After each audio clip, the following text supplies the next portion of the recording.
How to make a private server in Roblox. So first you want to open up your browser and head to roblox.com and then make sure you're signed into your account. Now let's look for an experience to create a private server for. For example, please donate. We will open up the experience page like this. And then under the experience video, you should find this tab right here where it says about store and servers. You want to click on servers right here and then click on create private server.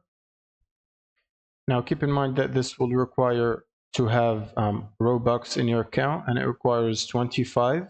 So once you have 25, you will be able to buy this and then give it a name. Now once you press create, you can simply customize your private server, and if you refresh the page, you should see your private server right here at the top with your name on it. And then you can simply press the join button to join it and start playing on your private server. And that's pretty much it. Thank you guys for watching and subscribe.